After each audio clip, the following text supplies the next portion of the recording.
Life. This is the CBS Evening News. Dan Rather reporting. Good evening. A possible glitch that could delay Thursday's scheduled launch of Space Shuttle Discovery. The trouble is not with the shuttle itself, but a possible problem with a rocket engine that's supposed to deploy Discovery's main payload in space, a $100 million satellite. Correspondent Bruce Hall is covering the troubleshooting at the launch pad. NASA officials have found a problem on a booster rocket that is identical to the one that is to hurl a communications satellite from the Space Shuttle Discovery. New launch czar Bob Crippen says officials need more time to evaluate the situation before they can clear the shuttle for a launch on Thursday. We discovered a small anomaly in one of the thruster coatings. At this time, the Orbiter project is still assessing how we're going to handle that. We have several options available, and none of them represent a constraint to flight. The specific problem is a possible quarter-inch cut or a small nick on an O-ring on a solid rocket motor. It was found on a booster at the Marshall Space Flight Center on a rocket that is scheduled to be put into orbit on a later shuttle flight. The worst case is that we have a failed solid rocket motor. If the pressure fails to be completely sealed and the integrity of the motor is not 100%, you have a failure of the solid rocket motor. That's catastrophic. The real problem at the moment is they do not know for sure whether there is a similar nick or a similar cut on the O-ring that is on the booster motor that is aboard the Space Shuttle Discovery that is on the launch pad. That is the primary concern, because the only place they have found the problem is in a booster that is scheduled to go up on a later flight. Dan, the real thing we have to emphasize, of course, this is not in the shuttle itself. It is in this satellite, which is to be launched, and it is in the motor that is to launch this communications satellite into orbit. In the past, we've had other failures, and this is when we have not been able to get satellites into orbit after they have been released from the shuttle. And it is a real potential problem. They need the night to evaluate it and see if it is still going to be a problem and whether they can launch on Thursday. Bruce, I understand that when he said a moment ago catastrophic, he meant catastrophic for the machinery, not for the people aboard the space shuttle. And I take your point that this is in the engine of a satellite. But overall, how seriously are we to take all this? Can it delay for a long time the launch of Discovery?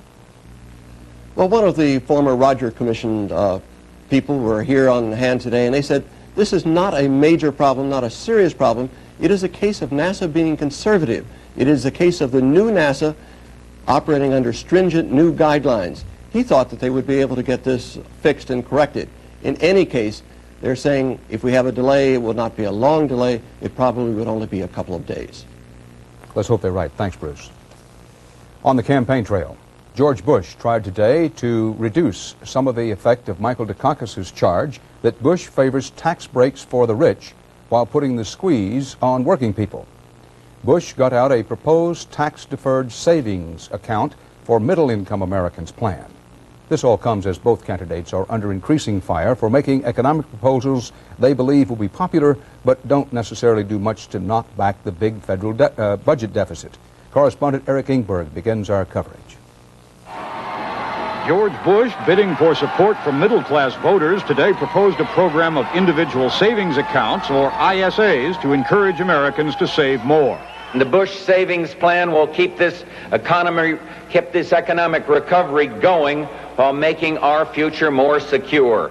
Only people with incomes below $60,000 would be eligible for the tax break. They could invest up to $1,000 a year with no taxes assessed on the interest until withdrawal. The investment would have to last at least 5 years. Under the plan, a person would save about $225 in taxes over the 5 years. Democrats say that's too little to do any good. But Bush claims a larger tax break would worsen the deficit. Bush does not talk about the deficit much on the campaign trail, and then only in generalities. Do you have any specifics on reducing the deficit? Yeah. What area? Yeah, flexible freeze on the spending. Flexible freeze, impossible under the laws of physics, makes election year sense in the world of politics. Bush can talk about cutting the deficit without threatening anyone's sacred spending cows. We don't need big cuts in spending to get the budget down to balance. Under the freeze, budget increases would be kept down to the inflation rate. There would be no new taxes, no attempt to limit Social Security increases, and defense spending would keep growing. cuts would have to come someplace else. Bush won't say where. If he announces now which ones he's going to cut, he may not be able to get it through a specific cut. It mobilizes those particular constituencies against him right off. But even some Republican experts say Bush's program doesn't add up, and Democrats call it a pig in a poke. Defense and Social Security are the overwhelming components of the federal budget. You simply can't exclude them and promise people that you'll balance the budget but never increase their taxes. Critics add the plan rests on the hope Bush can cut a deal with a Congress likely to be in Democratic hands, which makes it not so much a plan as a politically palatable way to avoid talking about bitter-tasting budget medicine. Eric Engberg, CBS News, Washington. We often see and hear Michael Dukakis talking about beefing up conventional forces or cracking down on crime and drugs. But what we don't see and hear much is the candidate talking about the issue he calls the greatest challenge the next president will face. Record high budget deficits that have added more to the national debt in 8 years than all of the presidents from George Washington to Jimmy Carter combined. So Dukakis has proposed a 4-point plan to wipe out the $150 billion federal deficit. He says he'll make tough choices in cutting defense and domestic spending, use government to spur economic growth, make tax cheats pay up, and create a stable economic climate to bring down interest rates. But Dukakis refuses to give specifics on how much or even when his plan will bring the deficit down. Many economists are skeptical. Anybody who was expecting the deficit to be brought down to zero within a couple of years will not get it from this program. But his campaign says a more specific plan could tie Dukakis' hands in budget negotiations with Congress. The American voters are understandably cynical about election year promises by politicians to balance the federal budget. Experts suspect Dukakis hopes the economy will grow its way out of the deficit. Dukakis says he'll raise taxes only as a last resort. Some economists say that point may come sooner rather than later. Yes, I think he will have to raise taxes. I think George Bush will have to raise taxes too if he's elected president. There's little chance we'll hear that from Dukakis anytime between now and Election Day. As Walter Mondale learned 4 years ago when he said he'd raise taxes, politicians don't get elected promising to inflict pain on voters. Bill Whitaker, CBS News, New York. And still to come on tonight's CBS Evening News, correspondent Harold Dow with a follow-up on Ben Johnson, the Canadian sprinter who was stripped of his gold medal.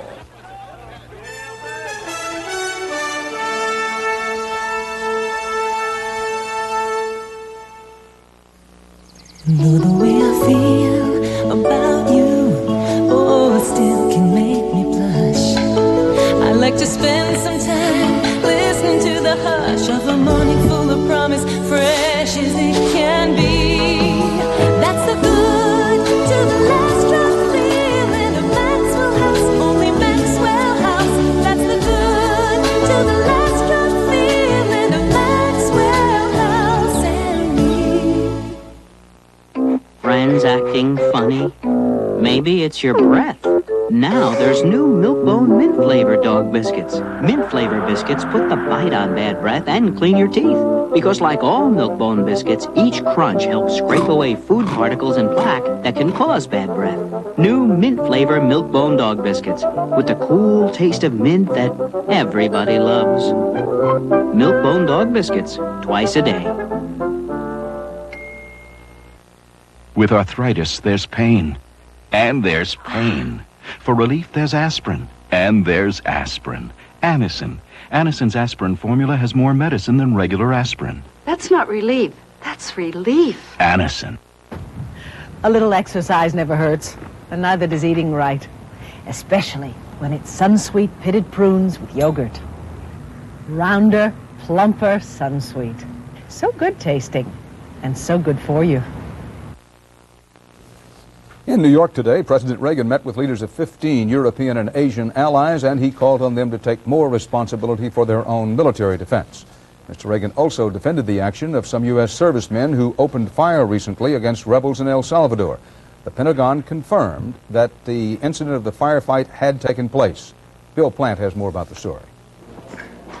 In the middle of the night 2 weeks ago, leftist guerrillas attacked an El Salvadoran army base near El Paraíso.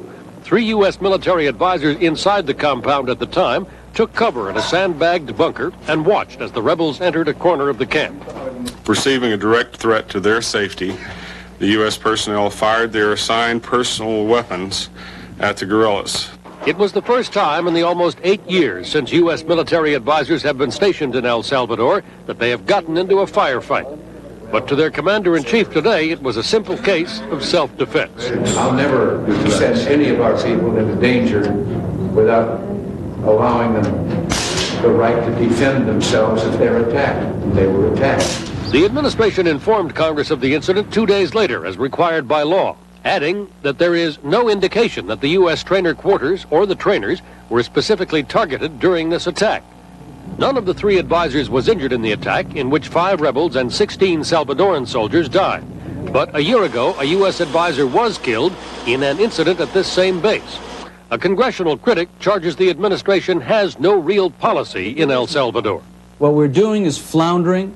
The advisors are there. We've been repeatedly assured there is no danger. It's clear there is danger. One died within the last year. These have came under attack. And we're going to see more of that, not less of it. But the administration makes no bones about the fact that it is not particularly troubled by the incident and that it plans no changes in the advisor program. Bill Plant, CBS News, the White House. The House voted today to impose trade sanctions against Iraq for using poison gas against its Kurdish minority. The Senate has passed an even stronger bill, and the two now must be reconciled. President Reagan has condemned the chemical attacks, but reportedly does not favor any sanctions against Iraq. Israeli Defense Minister Rabin today brushed off protest against Israel's increased use of force against Arab protesters. He said his job is to reduce violence in the occupied territories and that previous tactics have not done the job. 3 more Arabs died today and at least 30 more were wounded. Correspondent Bill McLaughlin has our report. The 10-month-old struggle between Palestinian Arabs and Israelis in the occupied territories has entered a more violent phase. In the last 2 days, at least 4 Palestinians have been killed and more than 80 wounded. And today, for the first time, doctors blamed 2 of the deaths on the use of a new type of ammunition, plastic bullets. UN officials here are accusing Israel of using excessive force and claim that the new ammunition has dramatically increased the number of Arab casualties. This is what the United Nations is complaining about, plastic bullets. Last month, the Israeli army authorized their widespread use in the hope that plastic bullets would be a tool that would allow its soldiers to injure demonstrators without killing them. Hospitals are filled with wounded Arabs, some with multiple gunshot wounds. There is 1, 2, 3, 4, and 5, 6, 7, 8, 9, and the 10th in his head. A plastic bullet, say the doctors, can be lethal. It can cause damage to nerve, to intestine, to blood vessels. It can cause damage like the metal bullet exactly. But Israel's leaders say the new Get Tough approach is here to stay. I'm not worried by the increased number of people who got wounded, as long as they were wounded as a result of being involved actively. The Palestinians also do not appear very worried by the increased violence, perhaps because they are as determined as ever to pursue their uprising. Bill McLaughlin, CBS News, East Jerusalem. At the trial of Mohammed Ali Hamati in West Germany, a crew member said today that another hijacker, not Hamati, seemed to be in charge during the hijacking of TWA Flight 847. Flight attendant Hazel Hest told the court that she did not see the actual shooting of U.S. Navy diver Robert Stedham, but she thought the other man did it. Other witnesses, including pilot John Trestrake, have named Hamati as the killer. The Polish parliament today elected Mieczysław Rakowski as prime minister. He is an old foe of the Solidarity trade union, but he promised to put together a cabinet of reformers to negotiate a new deal with the banned union starting next month.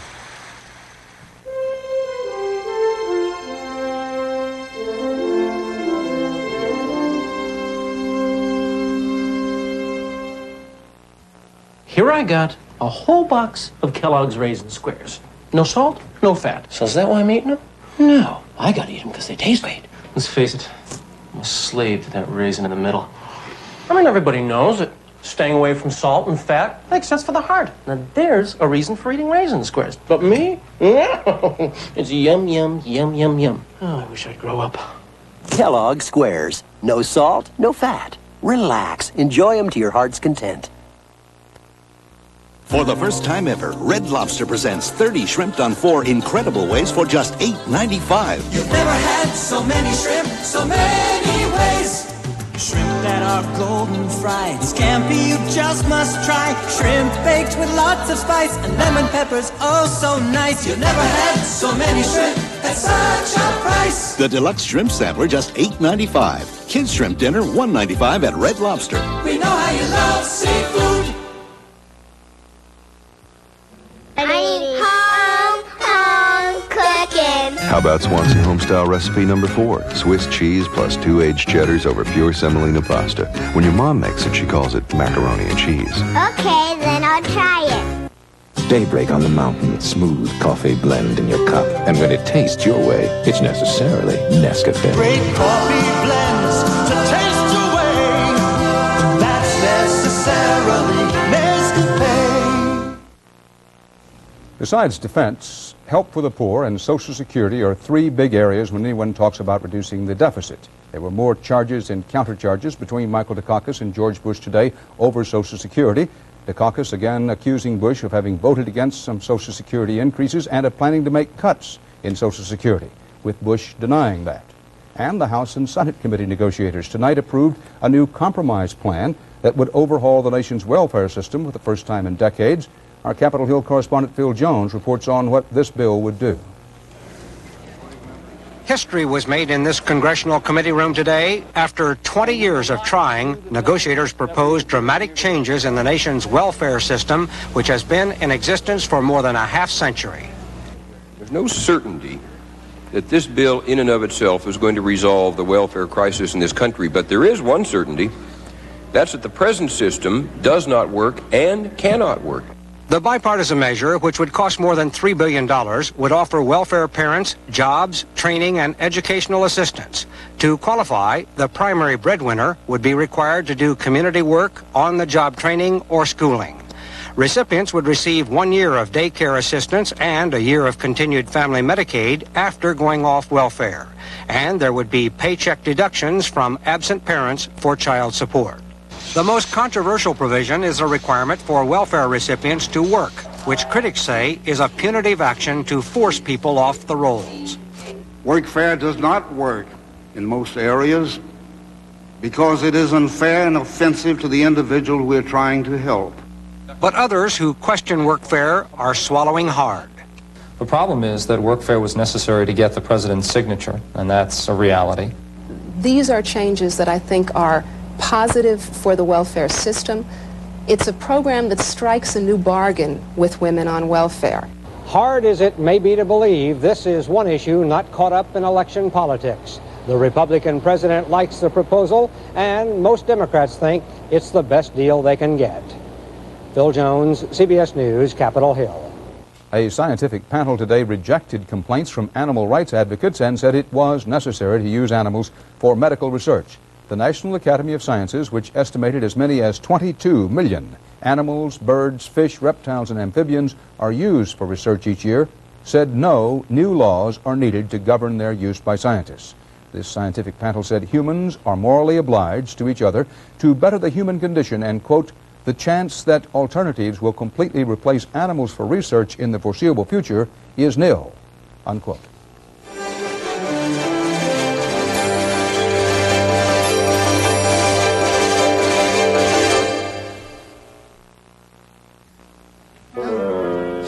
It's allergy time again, when little things can cause big misery. It's time to get the big relief of Dimetap Extend-Tabs, the 12-hour allergy medicine. Dimetap is recommended millions of times by doctors and pharmacists.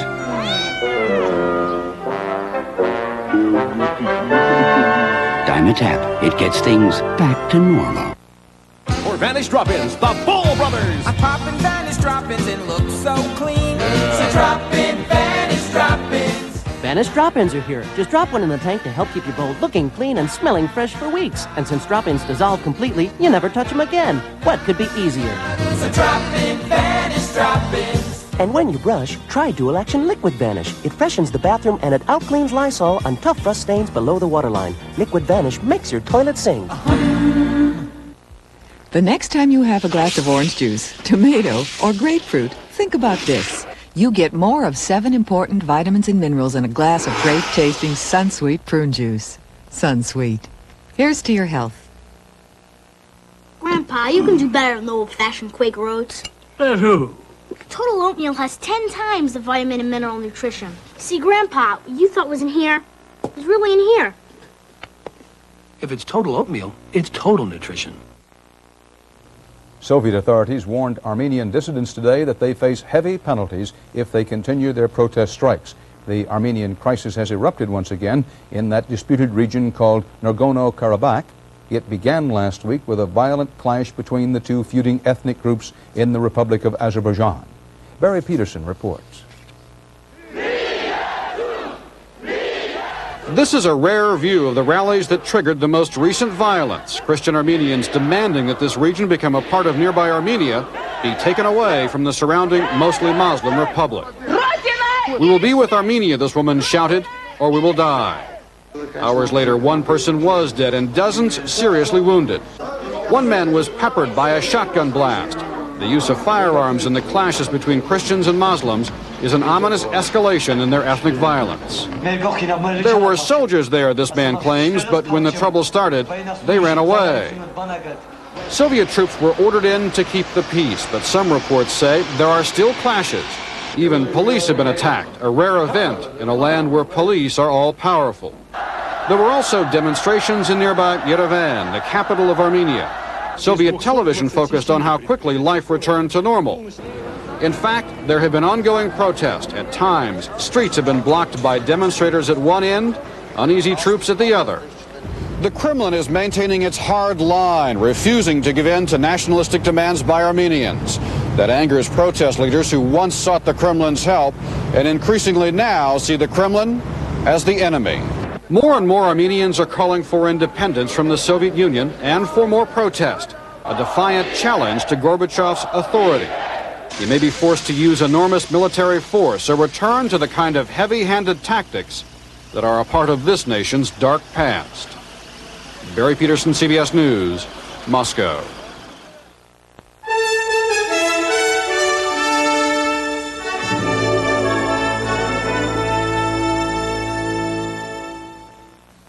Painful conditions are a fact of life in a modern hospital. And when it comes to relieving everyday pain, the overwhelming choice of hospitals is Tylenol. Tylenol is clinically proven effective for all kinds of pain. That's a medical fact. And there's another important thing you should know. Hospitals can trust Tylenol not to irritate your stomach. In fact, unlike aspirin or even ibuprofen, Tylenol is so easy on your stomach, most ulcer patients can use it. Tylenol. It's tough on pain, easy on your stomach. These competitor cereals have a lot of fiber. Fiber's good for you, but unfortunately they also have added sugar and they're not low in sodium. Fiber One, however, is now low in sodium and has absolutely no added sugar, and no leading cereal has more fiber, all of which makes Fiber One very good for you. Fiber One. Get more of the fiber your body needs and less of the stuff it doesn't. I need home cooking. Come and get it. Swanson Homestyle Recipe number 8. Deluxe chicken pie with vegetables, gravy, and maybe the flakiest crust you've had since Mama let you grow up to be cowboys. Let's go and get it. Now for indigestion, gas. Introducing new Extra Strength Malox Plus. It neutralizes more than any leading antacid and dissolves gas. Nobody does as much as new Extra Strength Malox Plus. Canadian sprinter Ben Johnson flew home from Seoul today, leaving behind what had been his gold medal and an Olympic-sized scandal over drug use. Officials threw out his record-setting win in the 100-meter dash. They said he cheated by using drugs. He failed the drug test after the race. Johnson's fall is a heavy blow to the Games and to his home country. Harold Dow has our follow-up report. This afternoon, when Ben Johnson arrived in Canada, there were no marching bands, no cheering crowds. From the fastest man in the world, a national hero, he became a national embarrassment. And a nation that hailed him as a hero is shocked, angered, and disillusioned. Canada had placed its hopes and national pride on Johnson to bring home the gold. Everyone just knew he could do it. The gold medalist, Ben Johnson, Canada. But when Johnson tested positive for steroids, his manager suspected foul play with a drink Johnson had after the race. We would just like to piece together what really happened and hopefully prove, if it's possible, that somebody, drugged his bottle. But earlier in Canada, there had been rumors that Johnson used drugs. Everyone was suspecting drugs. Last winter, I was hearing it constantly from doctors involved in the drug testing program, but no one could say for sure. The Canadian government has already taken away its $650 a month subsidy. The Prime Minister says Johnson and Canada have lost much more than a race. Well, I feel very sad for him and his family and for Canadians who will be clearly affected by this. So, I think particularly the young people. Yeah, because I guess a lot of people have lost pride. I think it's really sad. He's my hero. Today, everyone in Canada is talking about Ben Johnson. Say it ain't so, Joe. Everyone's going around saying, say it ain't so, Ben. We wanted it to be different. But apparently it is so. Harold Dow, CBS News, Toronto. This is what the Olympics are supposed to be about. Greg Louganis trailing in his quest for his second gold medal at these games. The dive must be perfect. It is. Louganis' 2 gold medals here match the 2 he won in Los Angeles. Yet this high drama and athletic excellence was not the story of the Olympics today.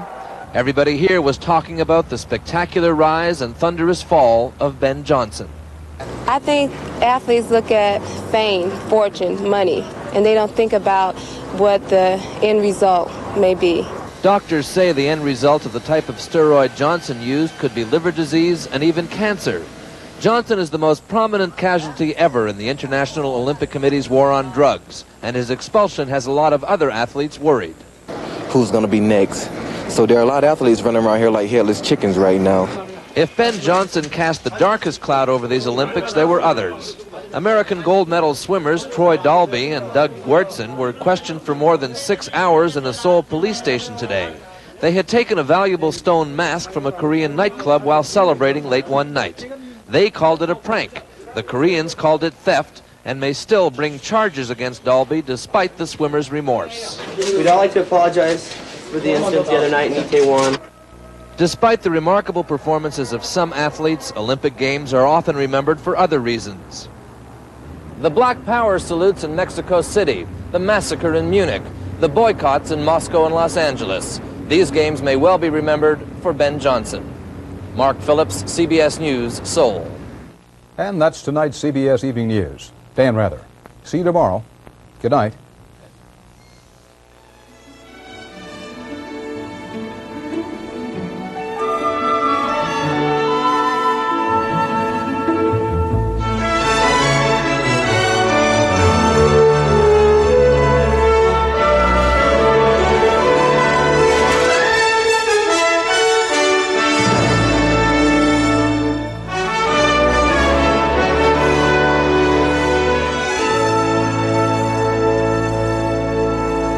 While the Today Show is off the air for Olympic coverage, watch CBS This Morning with Kathleen Sullivan and Harry Smith. You change the channel, we'll change your day. See you tomorrow. This is CBS. I'm Chris Clark. And I'm Brenda Blackman. Up next on Eyewitness News, the landfill issue goes back on the bargaining table, and this time the mayor appears to be getting involved. Housing unfit for human habitation is condemned by a Metro judge and its owner ordered to shut them down and board them up. And Metro Police arrest a man for brutal rape and murder, a crime he's been convicted of one time before. Those stories plus Tennessee walkers in China next on Eyewitness News.